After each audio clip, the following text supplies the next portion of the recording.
안녕하세요. 화성부동산 경매학원입니다. 오늘은 저희 회원분들이 많이 여쭤보는데 경락잔금 대출에 대해서 좀 설명을 드릴까 합니다. 경락잔금 대출이란 떤 대출을 말하냐면 경매를 통해 부동산을 낙찰받은 사람이 잔금을 치르기 위해 받는 대출을 우리가 경락잔금 대출이라고 하고요. 그런데 이제 많은 분들이 저한테 물어보는 게 있어요. 그러면 경락잔금 대출은 언제 알아보면 될까라고 하는 건데 이제 예를 들어서 이런 거예요.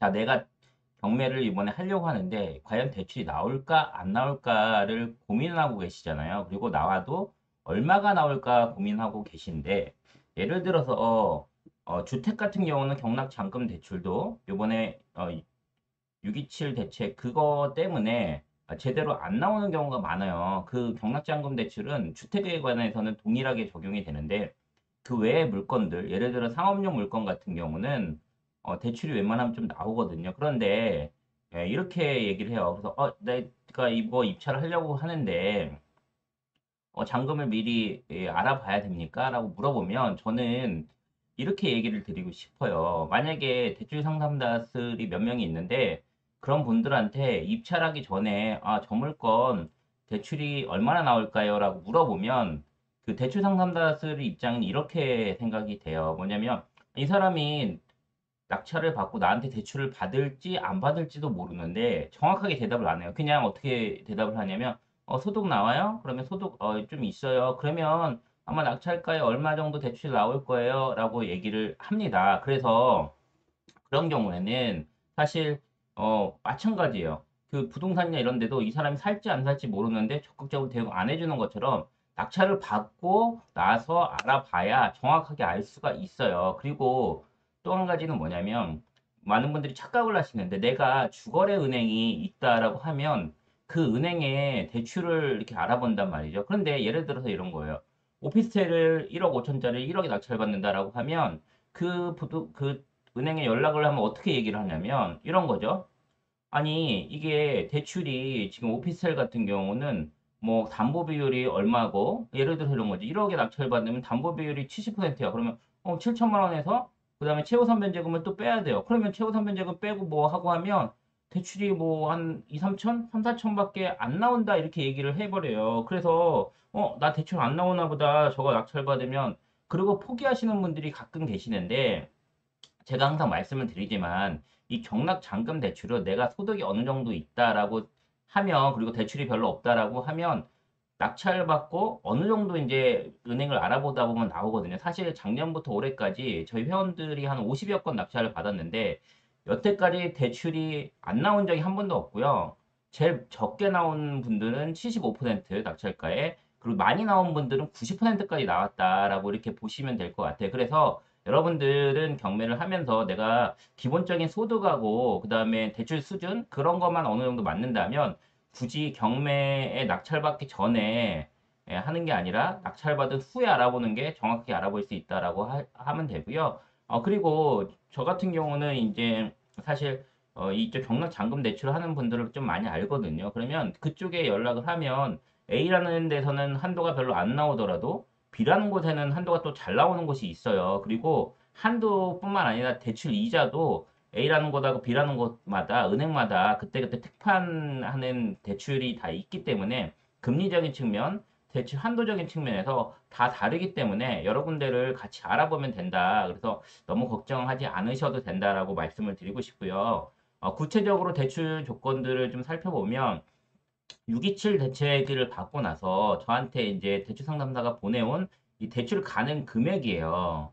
일단 아파트랑 빌라는 주택에 해당되잖아요. 수도권 같은 경우는 자, 그대로 적용이 되는데 자, 무주택 제한은 70%와 낙찰 80%중 작은 금액이 대출이다. 그러니까 감정가가 만약 5억이면 5억에 70% 그럼 3.5억이 되는 거고요. 그리고 낙찰가가 이제 5억에서 이제 내가 4억에 낙찰받았다. 그러면 4, 8, 32, 3.2억이 되잖아요. 그러면 그 중에서 작은 금액이 3.2억이 대출 나온다. 이렇게 보시면 될 것 같고요.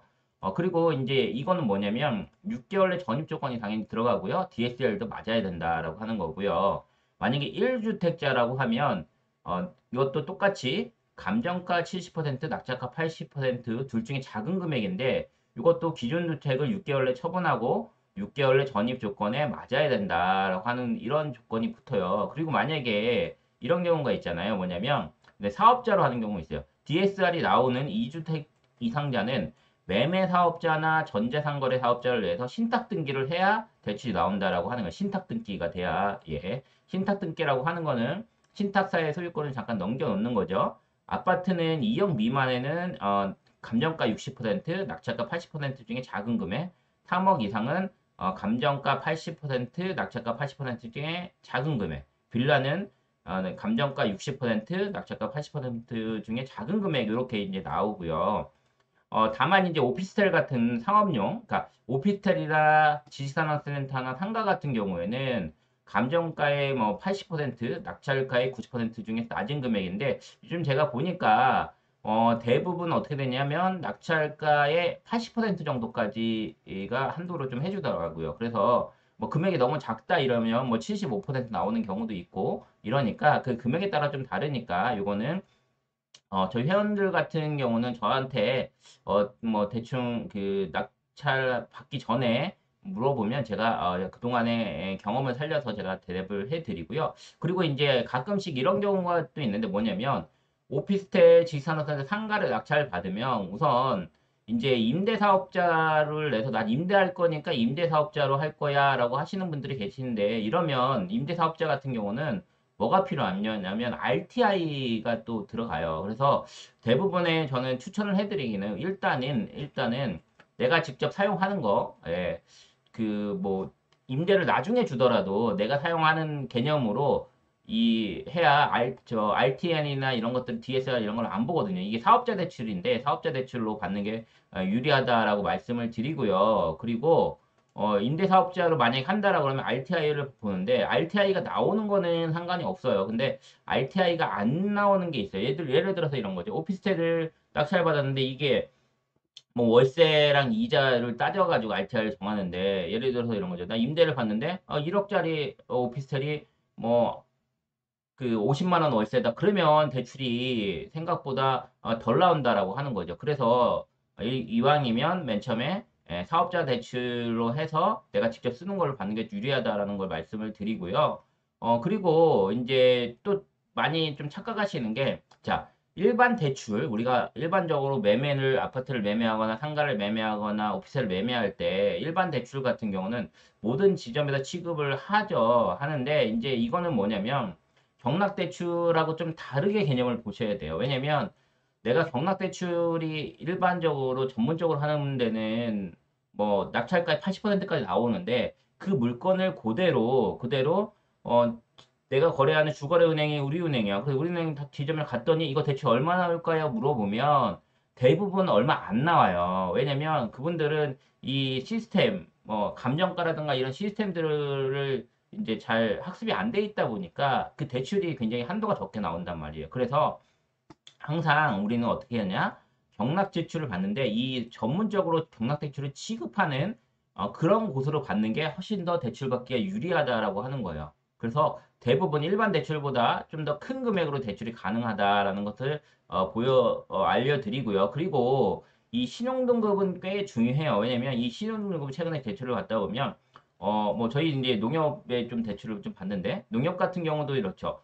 농협 자체 등급이 굉장히 좋아야 이율이 좋게 나와요. 막 요즘 잘 나오는 분들은 3%대 나오거든요. 그런데 농협의 거래가 별로 없거나 신용등급이 별로 안 좋으면 4%가 넘어가요. 그래서 평소에 신용등급 관리를 좀 해야 되고요. 그리고 은행마다 이제 자체 등급을 많이 보기 때문에 각 은행들하고 거래를 충분히 좀 하셔야 된다라고 말씀을 드립니다. 그리고 대출 시 이제 소득 금액이 꽤 중요해요. 요즘은 소득 금액. 소득이 없고 카드 사용만 내역만 있으면 최근에는 대출을 잘 안 해주는 그런 경향이 있기 때문에 반드시 소득 금액을 증빙을 할 수 있는 게 좋다라고 말씀드리고요. 그 소득 금액은 증빙소득하고 인정소득하고 신고소득이 있는데 제가 보기에는 최근에는 증빙소득하고 인정소득이 이제 주로 적용이 된다라고 보는데 그 중에서도 사실 증빙소득이 가장 좋죠. 왜? 원천징수 영수증. 내가 작년에 얼마를 벌어서 얼마를 냈다. 그 다음에 소득금액 증명원. 개인 사업자 같은 경우는 소득이 얼마다. 이런 것들이 굉장히 중요하다라고 말씀을 드려요. 그래서 오늘은 경락대출에 대해서 설명을 드렸는데 중요한 거 첫 번째, 어, 내가 신용 등급이 괜찮고 소득 금액이 어느 정도 있다라고 하고 대출이 별로 없다라고 하면 자, 대출은 항상 대충 어 대출 낙찰 받기 전에 대출 상담사한테 물어보기보다는 대략적으로 아, 이 정도 나오는구나라는 제가 설명드린 부분들 알고 낙찰 받고 나서 그 낙찰 영수증을 가지고 각 대출 상담사들한테 연락을 하시면 된다라고 하는 거예요. 저 같은 경우는 뭐 저희 회원들은 제가 알고 있는 분들이 있으니까 그분들한테 제가 연락해가지고 다 알아봐 드리니까 그렇게 하시고 일반 분들은 이 대출은 낙찰 받고 나서 가면 법원에 가면 그 많이 나눠줘요. 뭐 명함을 많이 나눠주는데 그 중에서 가급적인 뭐 대출 상담사도 있고 법무사 사무장도 있고 있는데 가능한 법무사 사무장 쪽이 다이렉트니까 그렇게 하시면 되고 아니면 대출 상담사 한 두세 군데 연락해가지고 알아보시면 대출 금액이 나오고 그다음에 그것도 사실 대출이라고 하는 거는 개인의 신용 정보가 들어가고 소득 금액 증명이 들어가야 정확한 걸 알 수 있거든요. 그래서 이제 낙찰 받고 난 다음에 그런 서류들이 들어가야 확정이 되고 금리랑 그 한도가 확정이 되니까 그래서 이제 후에 알아보라고 말씀을 드리는 거예요. 그래서 오늘은 이 경락 대출에 대해서 좀 알아봤고요. 다음 시간에 더 좋은 정보로 여러분한테 찾아뵙겠습니다. 지금까지 화성부동산 경매학원이었습니다. 감사합니다.